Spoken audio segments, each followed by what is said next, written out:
Pues continuamos con otros ejemplos de lo que se realiza de investigación en la red Ambiente y Sustentabilidad.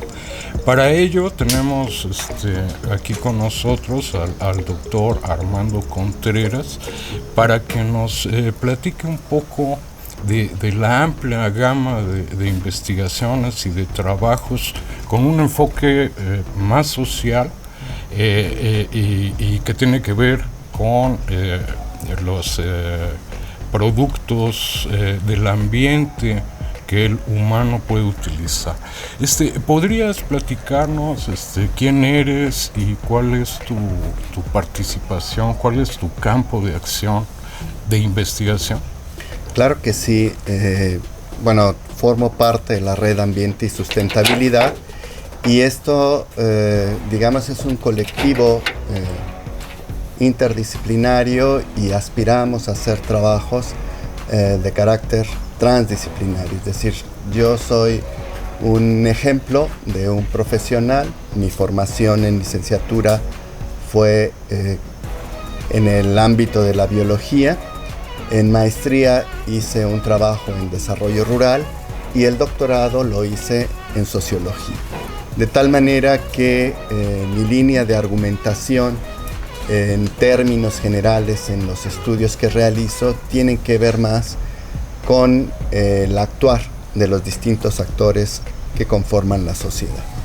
Claro, eso es muy interesante porque a veces piensan que el biólogo o la biología es un campo completamente diferente al de las humanidades, ¿no?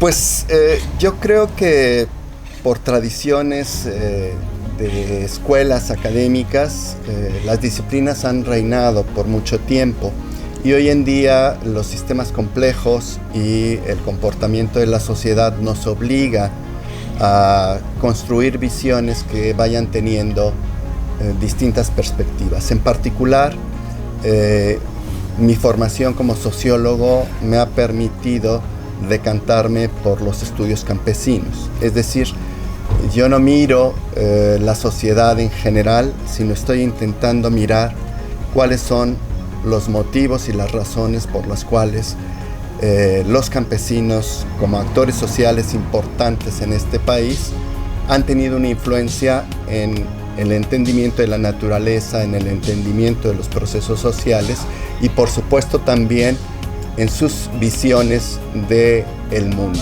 Y ahí nos vinculamos con creencias, con mitos, con ideas de universo que no se comparten de manera universal, sino que hay una posibilidad de transitar por distintos mundos, distintas perspectivas.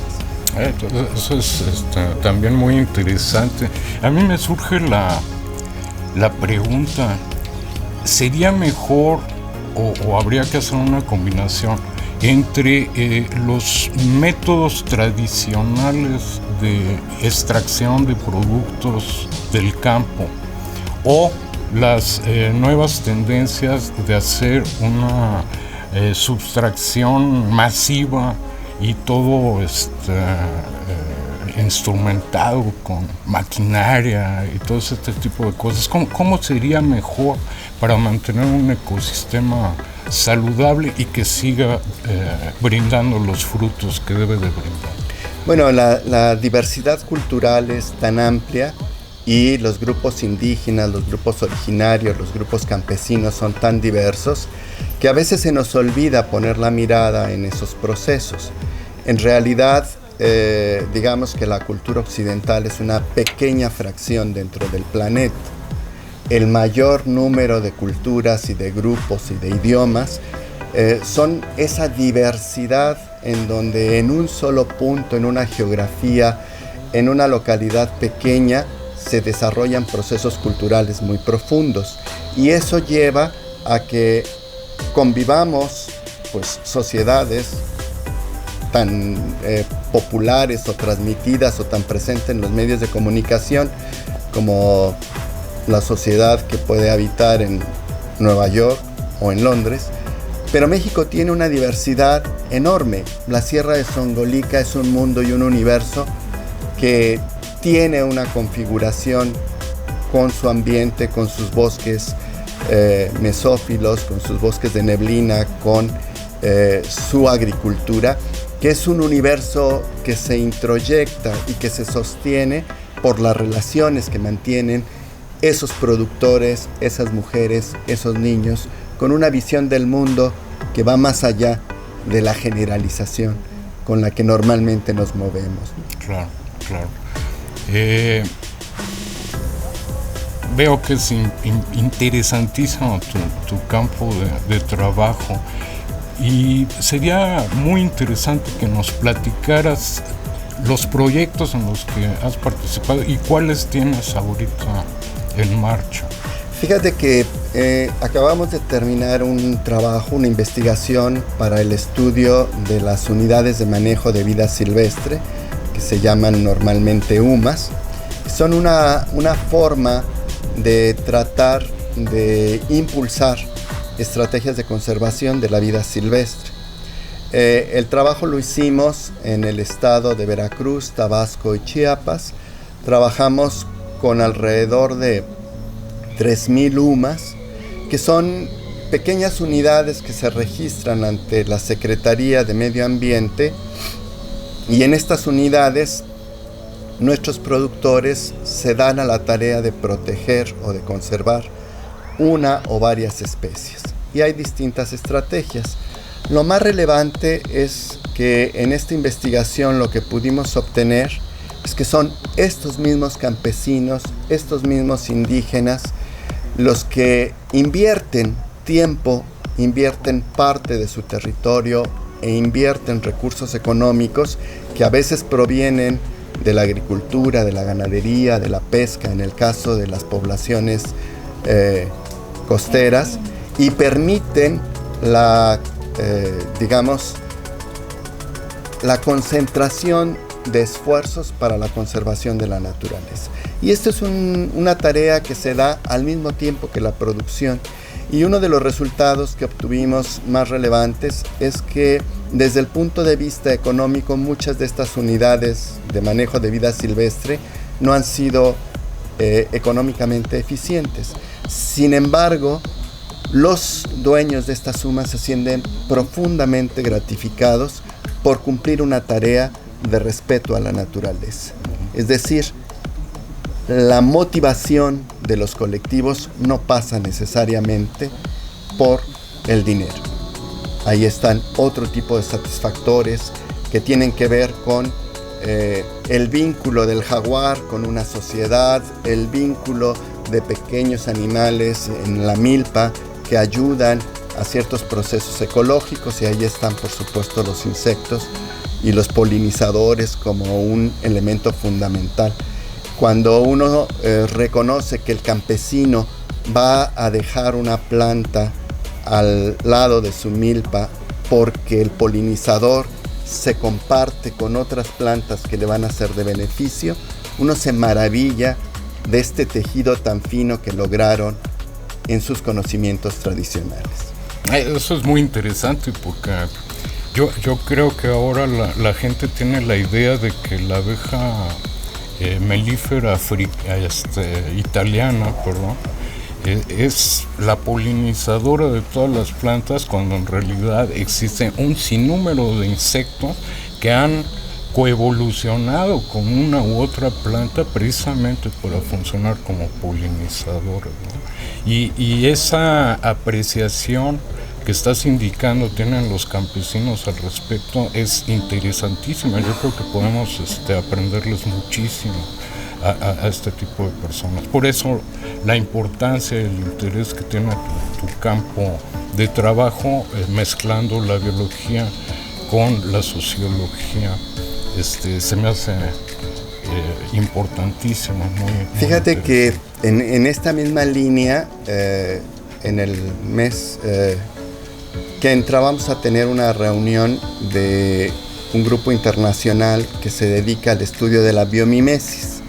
Este enfoque reconoce que los seres humanos tenemos un gran potencial y una gran capacidad para poder entender cuáles son los mecanismos que operan en los distintos ensayos que se dan en la naturaleza. Por ejemplo, se reconoce en el ámbito de la innovación y de la tecnología que el vuelo de las aves pues inspiró muchos diseños de la aeronáutica, o que el tejido de los hilos de la telaraña en una araña podrían generar supermateriales de resistencia combinando justamente estas estructuras. Y este evento que vamos a tener es un evento internacional y tuvimos un encuentro en Colombia hace 6 años, en la parte de Amazonía, en Leticia, y hace 3 años lo hicimos en Bolivia, también en la zona amazónica, en la Universidad Autónoma de Pando, y ahora lo vamos a realizar en México justamente para mostrar cómo el quehacer que los grupos sociales, al conocer tan profundamente la naturaleza, pueden mantenerse en niveles de consumo muy próximos a los ciclos energéticos que una selva, que un bosque te puede permitir. Y esto, digamos, sin menospreciar los avances tecnológicos, sí recupera y dignifica el trabajo que los grupos originarios han hecho a lo largo de la historia.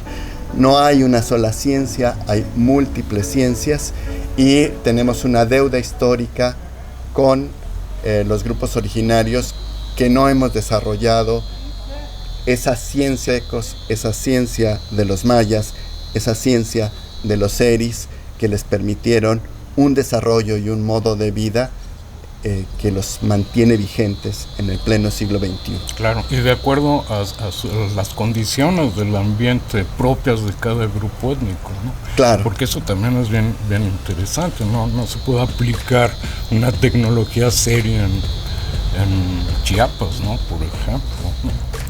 Y hay que respetar ese conocimiento recibido tradicionalmente, que ha recibido y que tienen los pueblos originarios de México. Y bueno, en el caso de la Red Ambiente y Sustentabilidad, en la que tú formas parte, pues el diálogo de estos enfoques es realmente un gran reto. El grupo se caracteriza justamente por esta diversidad de enfoques, con profesionales que trabajan desde distintas aristas, pero lo más interesante, y como diría Miguel, lo más divertido, pues es poder dialogar de estos temas en conjunto y tener una proyección hacia la sociedad de los distintos enfoques, de los distintos procesos. Si recuperamos nuestras clases básicas de historia, pues el andar de la humanidad es en avances y retrocesos, en descubrimientos y en correcciones de ideas que nos han llevado a caminos sin salida, y que el gran reto es tener un horizonte que nos permite enfrentar los nuevos problemas, los nuevos conflictos. Definitivamente estoy de acuerdo contigo. Muchas gracias, Armando.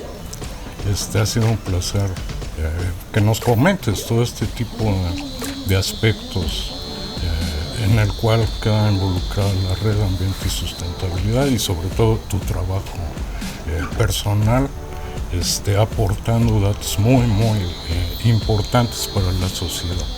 Muchísimas gracias, Sergio. Gracias. Muchas gracias por su atención.